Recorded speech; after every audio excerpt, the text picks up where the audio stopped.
Let's first go over why you should listen to me. Number one, I used to have terrible sleep, but now I have great sleep. Number two, I've watched hours of content, bunch of books from like scientists and self-help pros. Cover the whole gamut of advice given online. And number three, you probably watch other videos and those haven't worked for you. I believe I can give you something that will work. I'm gonna give you 5 actionable steps that you can start taking today that I haven't heard people emphasize or talk about enough. That really helped me get on track. That sounds so serious. But it's because it's going to be helpful. This is a talking head video. There's no fancy animations. There's no corny jokes because it's just going to be pure education, and I promise you'll get better sleep. Number one, the most important thing is you got to work your body and fulfill your purpose. Purpose is kind of a weird thing to describe. There's a thing that you know you should be doing well that you feel a lot of resistance to. Thing that you're scared to fail. Work really hard on that. For me, it looks like training really hard at the gym, training really hard in practice sessions, scripting and writing these videos, scripting and writing for my community group. It looks like doing chores. I hate chores. It's a thing that you have to do to sleep better because of 2 reasons. One, at the end of the day, fighting against this resistance is going to tire you out so much. You'll be so tired that you'll want to sleep, that you'll need to sleep.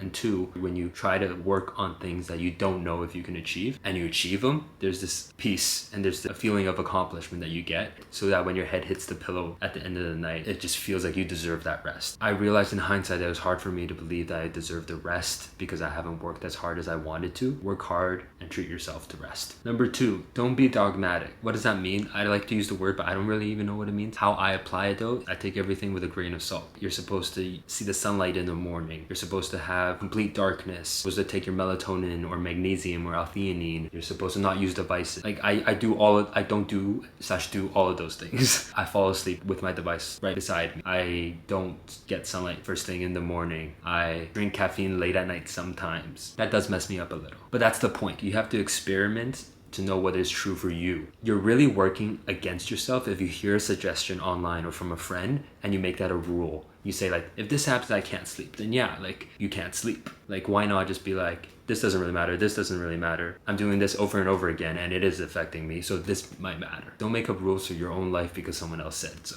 The third thing is organize your room. I'll give you a look at my room, but the point is to make it somewhere that you actually want to sleep. So for me, I have a room with a lot of white and wood, natural and clean feeling things. So I used to have gray sheets, but I swapped them all for white sheets. I used to have a desk in my room. I got rid of that. I used to have these ugly curtains. I didn't like the way curtains felt in my room. I got rid of them. Yes, they helped me block out more light, but it doesn't matter. Number 4, chronotype is a thing. I didn't want to believe this, but now I do. Being the best version of you means you know when your body gets tired and when your body is energized and ready to fulfill your purpose. It all connects together, doesn't it? It should connect together. If things are connecting together, then I feel like that's closer to what truth is. So you need to find out your chronotype. How do you find that out? The question that I like the most, if you were on a stranded island and you had no obligations, what time would you fall asleep and what time would you wake up? And it could be for 6 hours of sleep, it could be for 9 hours of sleep, but you take that time frame, and then the difficult task is trying to arrange and design your life to fit that.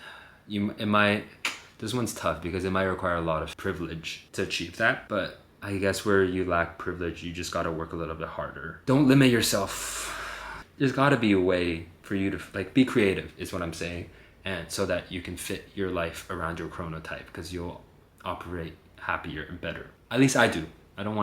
Don't be dogmatic, remember? 5, the last thing. If you expect to finish this video and just have great sleep automatically, that's not realistic and that's not patient. It's gonna take time. There's gonna be things like your buddies invite you out. Someone you're attracted to wants to hang out. You found a show that you wanted to binge. Like these are all valid things that mess you up a bit. And you have to realize that you messed up and you have to get back on the horse. It's gonna be hard work. Just do the math in your head. How many more years of life do you have left versus how like the 2-3 months max that you'll probably need to figure out your sleep system.